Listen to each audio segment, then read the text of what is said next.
안녕하세요. 서민 입장에서 재테크 이야기하는 서민테크입니다.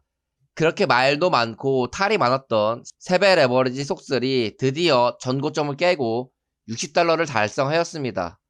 관세 폭락 때 어머님한테 속슬 매수하라고 해서 매수하셨는데 지금쯤 수익률이 300%를 달성하고 계실 겁니다. 매수할 때만 해도 사람들은 세배 레버리지는 투자하면 안 된다고 더 떨어질 수 있다고 하며 매수를 꺼려했지만 저는 하락한 종목은 반드시 오른다는 경험적 확신이 있었기 때문에 어머님 노후 자금이지만 과감하게 매수할 수가 있었죠. 그때 당시 노후 자금이 2천만 원이 있었지만 더 하락할 수도 있었고 어머님이 공격적으로 매수하기를 꺼려 하셨기 때문에 투자금의 50%인 1천만 원만 매수했습니다. 매수할 때 당시만 해도 제가 더 하락할 수도 있으니 현금을 보유해야 한다고 말했는데 어머님은 그럴 거면 매수하지 말고 더 하락할 때 매수하면 되지 않냐고 말씀하셨고 속슬이 하락과 상승을 반복하는 검은색 구간에서는 자꾸 왔다 갔다 하는데 샀다 팔았다 해야 되는 거 아니냐고 말씀하셨습니다. 아마 주식하는 대부분 사람들은 저희 어머님과 같이 타이밍을 예측하여 투자하려고 하셨을 겁니다. 만약 어머님 말대로 했었다면 하락할 때 매수하지 못했을 거고 매수했다 하더라도 저 사팔사팔해야 되는 구간에 매도했을 것이기 때문에 지금의 300%의 수익률을 얻을 수 없었을 것입니다. 그래서 언제 하락할지 언제 상승할지는 아무도 모르기 때문에 적당한 싼 구간이 왔으면 매수를 시작하고 목표 매도가까지 기다리다가 매도하는 게 가장 수익을 많이 낼 수 있다고 말씀드리는 것이죠. 물론 목표 매도가를 잘 정해야 되는데 그것은 종목의 역사적 주가 차트와 내 평균 단가를 보고 판단을 하시면 됩니다. 제가 속슬의 목표 매도가를 최고점 70달러로 잡은 것은 역사적으로 속슬은 장기적으로 최고점을 뚫고 우상향하는 상품이기 때문에 시간만 투자하면 최소 70달러 이상은 갈 거라고 생각했었습니다. 물론 70달러까지 가는 여정이 쉽지 않을 수는 있습니다. 지금 70달러까지 얼마 남진 않았지만 다시 하락하는 기간을 거쳐야 할 수도 있기 때문이죠. 하지만 수량이 적기 때문에 시간을 더 투자하더라도 목표 매도가까지 기다려서 최대한의 수익을 얻으려고 하는 것입니다.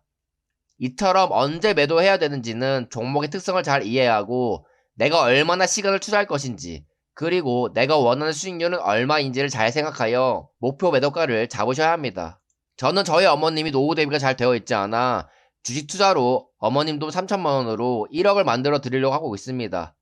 솔라엣지 2천만 원 투자해서 1천만 원을 벌었고 속슬로 3천만 원 벌었으니 현재까지는 3천만 원으로 7천만 원까지 만든 상태입니다. 남은 3천만 원은 속슬로 400%로 만들어 추가로 1천만 원을 벌고 2천만 원은 나이키 100% 이상 수익률로 2천만 원 이상 벌어서 1억을 만들려고 하고 있습니다. 어차피 3천만 원으로 인생 변할 만큼의 수익을 얻을 수는 없습니다. 하지만 돈을 잃지 않고 꾸준히 돈을 벌 수밖에 없는 투자 원칙을 세우고 실천하다 보면 어느 순간 큰 목돈이 생기는 것이고 그 큰 목돈으로 베팅을 해서 인생을 변할 만한 돈을 얻을 수가 있는 것이죠. 그래서 운으로 투자 수익을 얻는 것보다 실력으로 얻어야 하는 이유가 운으로 얻은 돈은 아군에 의해 다 날려버릴 수가 있지만 실력으로 얻은 돈은 스노우볼처럼 점점 더 커질 수가 있기 때문이죠. 그러니 조급하게 부자가 되려고 하지 마시고 길게 보고 스텝 바이 스텝별로 천천히 부자가 되려고 하셔야 합니다. 마음을 그렇게 먹으시고 투자를 하시다 보면 조급함이 사라져서 투자를 잘 하게 되기 때문에 오히려 예상보다 돈이 더 빨리 불어나는 경험을 하시게 될 거예요. 다른 종목 대비 속술이 많이 상승하고 있으니 조급함에 많은 사람들은 갈아타기를 하고 싶다는 생각이 드실 겁니다. 그러나 많이 상승한 종목은 이미 비싸졌기 때문에 싸게 매수하여 보유한 사람들의 영역이지 신규 매수자가 진입할 영역은 아닙니다. 왜냐하면 이제 진입해봤자 먹을 게 별로 없기 때문이죠. 오히려 그럴 때일수록 노동소득으로 현금을 최대한 마련하여 각자 투자한 종목을 꾸준히 매수하거나 목표 매도가까지 진득히 기다려야 합니다. 저 같은 경우에도 제 돈을 불려주기 위해 투자한 주 종목은 솔라엣지인데 한 달간 하락과 조정을 하고 있을 동안 속슬은 많이 상승하고 있습니다.